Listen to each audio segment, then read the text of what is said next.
자, 여러분, 악몽 같은 밤이었죠. 안녕하지 못한 아침을 맞이하고 계실까봐 약간 걱정은 되는데 이 밤새 비트코인이 갑자기 쏟아져 내렸습니다.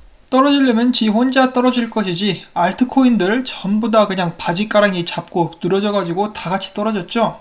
그나마 지금 조금 반등이 오면서 12,148불대에서 현재 거래가 되고 있습니다. 그 와중에도 절대로 비트코인 도미넌스를 내주지 않고 있는 그런 모습이 보여지고 있는데 아직도 65%에 육박한 비트코인 도미넌스를 보여주고 있는 그런 상황입니다. 자, 그러면 무엇이 비트코인을 이렇게 떨어지게 만들었는가? 어떤 놈이 비트코인의 명치를 때렸는가? 잠깐 보도록 하겠습니다. 이제 그 어떤 사실도 정확한 악재 혹은 비트코인을 떨어지게 만든 원인이다라고 말씀을 드릴 수가 없지만은, 왜냐면은 전부 다 갖다 붙이면 그만이기 때문이죠. 그렇지만은 그래도 비트코인 악재에 대해서 한번 알아보도록 하겠습니다. 첫 번째로 사람들이 말하는 비트코인 떡락의 이유는 이제 오늘 미 연준의 의장인 제롬 파월이 미 하원 금융위원회 청문회에 참석해가지고 자금 세탁 등 주요 문제를 만족스럽게 해결하지 못한다면 리브라는 앞으로 나아갈 수 없다라고 밝힌 것이고, 페브코인이 개인정보, 자금 세탁, 소비자 보호, 금융 안정 등 문제에 대해서 심각한 우려를 가지고 있다라고 발언을 한 것 때문에 비트코인이 떨어지는 것이다 라고 이렇게 사람들이 이야기를 하는 부분이 있기는 있는데, 저는 이것 같은 경우는 그렇게 큰 영향을 주지 않았을 것이라고 생각을 합니다. 자, 제가 봤을 때 가장 유력한 이유 중에 하나는 바로 이것이었는데요. 뉴욕 검찰총장이 테더 및 비트파이넥스에 관련된 조사 보고서를 공개를 했습니다. 여기에는 비트파이넥스와 테더사가 뉴욕주 내에서 불법으로 증권을 발행했다는 내용이 골자로 이렇게 기록이 되어 있고요. 또한 테더사가 투자자들에게 돌려줘야 될 준비금을 임의로 투자 및 대출에 사용한 사실을 강조를 했습니다. 또한 더욱더 중요한 것, USDT가 1대1 비율로 달러를 지지하지 않는다면 USDT가 사실 임의로 더욱더 많은 양이 발행될 수도 있다는 점도 지적을 한 것입니다. 뉴욕 검찰총장실은 28건의 증거 자료를 대법원에 제출을 했고, 대법원이 테더와 비트파이넥스의 회계문서 공개를 명령할 가능성이 있다 라고 사람들은 이야기를 하고 있는 것이고, 여기서 그치지 않고 메트로폴리탄 커머셜 은행이 테더와 테더 관련 회사들이 사용하고 있는 계좌들을 모두 다 동결을 했습니다. 이러한 부분들이 적용해가지고 아마 비트코인의 떡락을 이끈 것은 아닌가 하고 저는 이렇게 생각을 해보고, 자, 세 번째로 악재는 아니지만은 충분히 하락할 수 있는 여건을 만든 것, 바로 마진 거래소들인 비트맥스와 비트파이넥스에서 롱 포지션 비율이 70.07%나 되는 것이었습니다. 자, 이런 맛있는 먹이를 이 악랄한 세력들이 그냥 놔둘 리가 없었겠죠. 뚝배기 다 때려 부셔가지고 맛있게 얌얌쩝쩝 해쳐 드셨습니다. 자, 그리고 마지막으로 떡락할 수 있었던 악재 아닌 악재, 바로 톰리의 저주입니다. 톰리는 어제 트위터를 통해서 긍정적 요인이 많다, 비트코인이 곧 2만 달러가 갈 것이다 라고 이야기를 했습니다. 자, 그리고 떡락이 왔죠. 반장난으로 드리는 말씀이기는 한데 이 톰리의 저주는 파괴력이 굉장합니다. 자, 아무튼 이런 부분들이 있었기 때문에 이제 떡락을 한 것은 아닌가, 최소한 이런 부분들을 핑계로 삼아서 떡락을 시킨 것은 아닌가 하는 생각이 들었고요. 다행히 지금 조금씩 회복하고 있는 모습이 보여지고 있습니다. 결국 이 많은 사람들이 우려했었던 더블탑 패턴이 적용이 됐다라고도 볼 수가 있는 것인데, 이번 일을 계기로 많은 사람들이 더블탑을 다시 한번 두려워하게 되지 않을까 하는 생각이 듭니다. 자, 그러면 계속해서 소식들을 알아보도록 하겠습니다. 참고로 제롬 파웰이 금리 인하를 시사를 했죠. 국제 경제가 나아질 것 같지 않다라는 취지로 이야기를 했고, 그와 동시에 뉴욕 증시는 미친듯이 올라가는 그런 모습을 보여주었었습니다. 그리고 이것뿐만이 아니었습니다. 최근에 트럼프 대통령이 측근들에게 달러 가치를 떨어뜨릴 방법을 찾아보라 라고 이야기를 했다는 것인데, 이 달러 가치가 떨어져야 미국 기업들이 힘을 받을 수 있기 때문이라고 이야기를 하고 있습니다. 달러 가치가 떨어진다는데 누가 달러를 은행에 넣고 있겠습니까? 전부 다 빼가지고 소비를 하려고 혹은 투자를 하려고 하겠죠. 기왕 하는 거 비트코인도 좀 많이 사줬으면 좋겠습니다. 자, 한편 데이비드 마커스 페이스북 블록체인 사업 총괄이 그의 트위터를 통해서 방금 전 제롬 파월 미 연방준비제도 이사회의 의장이 미 하원 금융위원회 청문회에서 리브라에 대해 평가한 것을 봤다. 나 역시 그가 말한 리브라에 대한 합리적인 의심에 전적으로 동의한다. 인내심을 갖고 기다리고 조급해서는 안 된다. 우리가 조금 일찍 프로젝트를 공개한 이유기도 하다라고 이야기를 했습니다. 자, 그리고 이 리브라에 관련된 추가 소식이 있는데, 그동안에 은행들은 이 리브라 프로젝트에 대해서 그렇게 좋지 않은, 긍정적이지 않은 의견들을 보여왔던 반면, 영국 스코틀랜드 왕립은행의 기술총괄인 케빈 헨리를 인용해서 영국 스코틀랜드 왕립은행이 리브라 컨소시엄 참여를 위해서 9일 페이스북 측과 논의했다라는 보도가 나왔습니다. 이에 관련돼서 미디어는 앞서 리브라 출시가 기존 대형은행에 위협이 될 수 있다는 우려가 있었지만은 RBS 등 글로벌 주요 은행 참여가 이어지면서 상호 보완적 관계가 될 수 있다는 관측이 제기된다라고 이야기를 했는데, 은행들 같은 경우는 리브라로부터 위협을 느껴야 됩니다. 이 비트맥스 CEO 같은 경우만 해도 이렇게 이야기를 했는데, 페이스북의 암호화폐 프로젝트 리브라는 은행들의 최대 경쟁자로 떠오르게 될 것이다. 디지털 토큰은 리브라의 첫 번째 서비스일 뿐이며 대출 등 은행 영역의 서비스를 제공하기 시작하면은 상업은행의 수익 창출 가능성을 완전하게 파괴할 수 있다라고 주장을 한 것입니다. 자, 일단 리브라의 가장 큰 숙제는 각 정부, 미국부터 시작해가지고 각국의 중앙은행들 역시 설득을 하는 것이다 라고 볼 수가 있겠죠. 그렇게 하지 못할 경우에 개발이 더욱더 길어지거나 혹은 개발이 중단될 그런 위험도 감수해야 할 것입니다. 자, 다음은 국내 소식 보도록 하겠습니다. 페이스북이 문제겠습니까? 대한민국에서 문제죠. 이제 암호화폐 시장 투신 부활했는데 당부만 하는 정부, 법 못 만드는 국회. 자, 이렇게 딱 이렇게 이름만 들어봐도, 제목만 읽어봐도 가슴이 꽉 답답해지죠. 그런 의미에서 기사는 읽지 않도록 하겠습니다. 그냥 아예 작년부터 발전이 없다라고 받아들이시면 될 것 같고요. 그렇지만 그 반면에 금융당국 같은 경우는 어거지로라도 움직여야 되죠. 국제자금세탁방지기구가 까라면 까야겠죠. 그렇기 때문에 열심히 움직이고 있는데, 금융당국이 시중은행들을 앞세워서 암호화폐 거래소, 신고 등록 등 인증 시스템 구축에 나설 전망입니다. 암호화폐 거래소 등록제를 골자로 특정 금융거래 정보의 보고 및 이용 등에 관한 법률 개정안이 국회에 표류 중인 가운데 은행권과 공조해서 제도적 공백을 보완하려는 움직임으로 풀이가 되고 있습니다. 미디어에 따르면 금융감독원은 지난 3일 국민, 신한, 농협, 기업은행 등 시중은행 자금 세탁 방지 및 암호화폐 관련 부서 실무진과 만나서 최근 발표된 국제자금세탁방지기구의 가이드라인을 공유하고 암호화폐 거래소 인증 시스템 구축 방안 등에 논의했습니다. 다만 은행 내부에서는 자금 세탁 등 문제가 발생할 경우 이에 대한 책임도 은행이 져야 되기 때문에 다소 부담스럽다는 목소리도 나오고 있는데, 부담스럽기만 하겠습니까? 아예 그냥 전부 다 정지를 시켜버릴 수도 있을 것 같습니다. 자, 제가 지금 약간 좀 너무 부정적이지 않나 하는 생각을 하시는 분도 계실 텐데, 그냥 작년부터 발전된 게 하나도 없습니다. 항상 말로만 몇 월 달까지 뭐가 나올 것이다, 그리고 계속 미뤄왔죠, 지금까지. 그래서 저도 좀 지쳐서 그런 것이기 때문에 이해를 좀 해주시면 감사하겠습니다.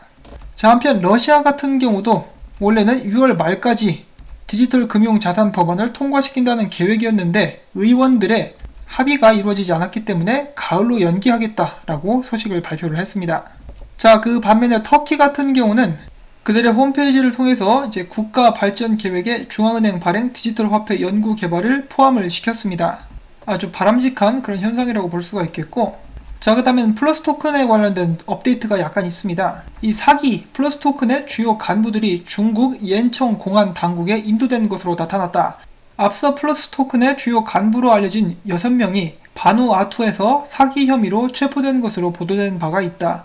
이와 관련해 옌청 공안 당국은 바누아투 사법 당국으로부터 이미 혐의자들을 인도받은 상태다. 다만 이들은 플러스 토큰의 다단계 최상위 직급일 뿐 사건의 몸통은 아니다 라고 밝혔습니다. 이 자식들 니넨 다 뒤졌다. 중국 하면은 또 고문으로 유명한 나라죠.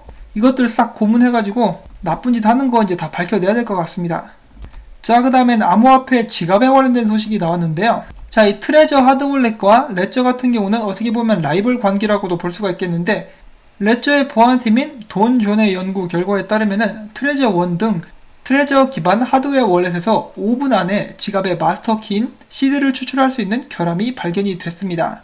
이 보안팀에 따르면 해당 결함은 펌웨어 업데이트를 통해서 패치가 안 되는 것으로 알려져 있어가지고 아마도 기존의 트레저 월렛을 사용하던 사람들에게 많은 불안감을 안겨주는 그런 소식이 아닌가 하고 생각을 해봅니다. 다행히 저는 레저 월렛을 쓰고 있기 때문에 이런 부분은 걱정을 하지 않아도 괜찮을 것 같습니다. 자, 다음은 시장 조사 기업의 리서치에 의하면 아시아 블록체인 전문직 평균이 무려 9.6만 달러, 연봉 1억이 넘는다는 소리죠. 이 굉장히 부러운데, 여러분들 주변에 자라나는 꿈나무가 있다면 블록체인 관련된 공부를 해서 업종을 찾는 것을 이렇게 한번 장려를 해주시는 것은 어떤가 하는 생각을 해봅니다. 자, 그 다음에는 라이트코인에 관련된 소식이 한 가지가 있습니다. 오늘 라이트코인도 많이 두드러 맞았는데 찰리리가 이야기하기를 라이트코인 반감기에 따른 네트워크 충격에 대해서 대비를 해야 된다. 채굴 보상이 절반으로 줄어들면은 일부 채굴자들은 수익을 내지 못하고 채굴을 멈추게 되는데, 만약에 많은 채굴자들이 그렇게 할 경우 블록의 속도가 한동안 느려지고 이후 난이도 재조정을 거쳐서 정상화될 것이다. 또한 반감기에 가격이 오를 것이라는 일반적인 기대에 대해서 반감기에는 가격이 상승한다는 자기 실현적인 믿음 때문에 투자자들이 매수에 나서고, 또 이런 매수세 때문에 실제로 가격이 상승한다면서 수요와 공급, 시장 정서 사이의 미묘한 관계를 지적을 하면서 다른 기사에서는 이렇게 이야기를 합니다. 반감기 때문에 가격이 올라가는 것은 이미 적용이 된 상태다. 자, 한마디로 지금이 고점이다 라고 이야기를 한 것이죠. 자, 앞으로 어떻게 될지 이런 부분도 저희가 한번 잘 지켜봐야 될 것 같습니다. 참고로 찰리리 같은 경우는 시장을 굉장히 잘 읽는 그런 모습들을 보여준 적이 있죠. 최고점에 딱 판 것만 봐도 찰리리 말만 잘 따라가도 왠지 수익이 날 것 같은 그런 생각이 듭니다. 자, 그 다음에 에이다에 관련된 소식이 한 가지가 있습니다. 에이다가 유동성 증가로 기관 투자자들을 유치하려고 하고 있다는 소식인데요. 에이다 같은 경우는 6월 달에 에이다를 기관 투자자에게 보다 매력적인 방향으로 만들기 위한 방향으로서 마켓 메이커 솔루션 서비스인 알고지와 파트너십 관계를 체결을 했습니다. 이 파트너십을 통해 가지고 칼다노 재단은 알고지의 유동성 솔루션을 이용할 수 있게 되면서 더 많은 유동성 및 액세스의 가능성을 높여줄 수가 있고, 이는 기관 투자자에게 더 매력적으로 작용하게 될 것이라는 기대도 있다라고 합니다. 자, 칼다노 재단 같은 경우도 굉장히 일을 열심히 하고 있죠. 다만 이제 한 가지 정말 아쉬운 것은 아직도 메인넷이 출시가 안 됐다라는 거, 이런 부분들이 빨리 해결이 될 수 있기를 바라봅니다. 자, 그 다음에는 폼플리아노의 트윗을 잠깐 보도록 하겠습니다. 폼플리아노가 곧 있으면은 CNBC 미국 방송국에서 금 찬양론자인 피터 쉬프와 토론을 가지게 됐다라고 합니다. 이 폼플리아노를 보면은 그렇게 말싸움에 능한 사람은 아닌 것 같던데, 부디 이제 관록이 많은 피터 쉬프에게 많이 밀리지 않았으면 하는 그런 바람을 가져봅니다. 자, 그 다음에 미국 정부 법률 변호사 제이크 체르빈스키의 말을 잠깐 들어보도록 하겠습니다. 그는 비트코인을 긍정적으로 바라보고 있으며 전 세계 화폐 중에서 최고라고 생각을 한다. 나는 비트코인의 성공을 확신한다 라고 그는 이야기를 했고, 이더리움 역시 긍정적으로 바라보고 있으며 비트코인이 할 수 없는 다른 기능들을 보유하고 있다. 이더리움이 성공할지는 확신할 수 없지만은 성공해야 한다라고 생각한다라고 이야기를 했습니다. 그렇지만은 유럽 중앙은행 같은 경우는 이렇게 이야기를 했는데, 우리는 비트코인을 통화로 인정할 수 없다. 그들의 은행의 준비 통화로서 비트코인을 추가할 계획이 없다 라고 이렇게 밝힌 것인데, 전혀 놀랍지는 않죠. 중앙은행들은 비트코인을 굉장히 싫어합니다. 자, 비트코인 최근 고점 재심을 위해서는 12,538달러 지지선을 방어를 해줘야 된다라고 했는데, 안타깝게도 그 지지선은 뚫리고 말았습니다. 부디 이제 그 수준까지 다시 한번 올라갈 수 있기를 바라보고요. 여기서 이제 한 가지 흥미로운 사실을 또 더하고 싶은데, 블록체인 미디어 더블록의 분석에 의하면은 지난 6월 비트코인 가격 상승을 견인하는 것은 개미 투자자들이 아니다.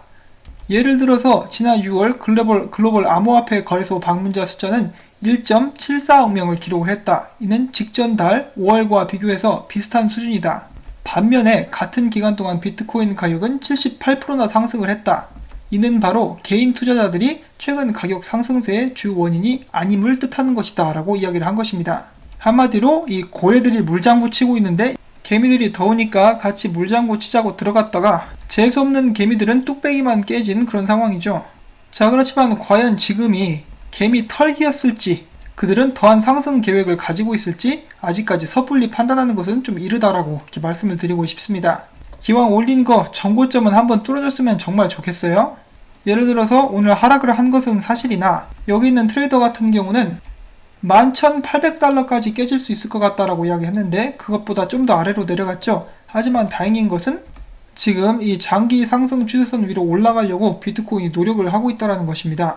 물론 안정된 것이 아니라서 아직도 불안불안하기는 한데, 아무래도 일단 유심히 이 시장을 살펴보면서 또한 대응을 하면서 비트코인이 힘내주기를 바라는 수밖에 없을 것 같습니다.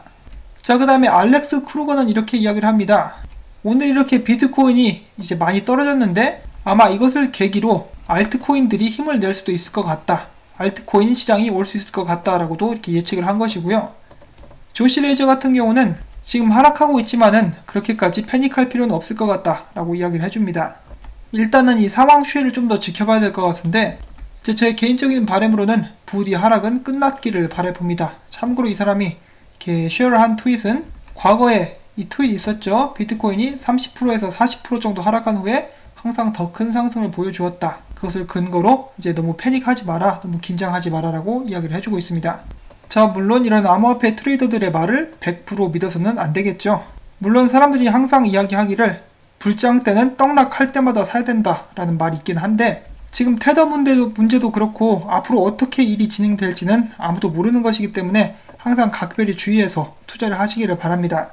마지막으로 좀 재밌는 짤 몇 가지를 보려고 하는데요. 지금 보시는 곳은 쿠웨이트입니다. 쿠웨이트의 주유소에서 비트코인을 받는다라는 사인이 보여지고 있고 그 다음엔 또 좀 재밌는 영상이 있어가지고 가져와 봤는데 이렇게 목숨 걸고 놀고 있는 아이들의 모습이 보여지고 있습니다. 마치 비트코인 마진 거래를 하시는 분들이 연상되게끔 하는 그런 위태위태한 놀이죠. 자, 오늘 아침이 그다지 상쾌하지 못해가지고 이제 저도 좀 안타까운 마음을 가지고 있는데 비트코인 및 암호화폐들은 계속해서 발전을 거듭하고 있습니다. 여러분들이 작년과 지금만 비교를 해보셔도 각국의 정부라든지 여러가지 규제가 훨씬 더 많이 발달한 그런 모습을 보실 수가 있습니다. 언젠가는 정말로 저희가 이렇게 일찍 들어온 만큼 그것에 대한 보상을 받을 수 있는 날이 오기를 바라면서 오늘 영상은 여기서 마무리를 짓도록 하겠습니다. 언제나 그렇듯이 도움이 되셨다면 구독과 좋아요 그리고 제가 계속해서 이 채널을 유지할 수 있도록 광고 시청을 처음부터 광고가 끝날 때까지 여러분들께 다시 한번 꼭 부탁을 드리면서 전 다음에 새로운 소식 또 가지고 찾아뵙도록 하겠습니다. 여러분들 기운 내시고 오늘 힘찬 하루 보내실 수 있기를 바랍니다.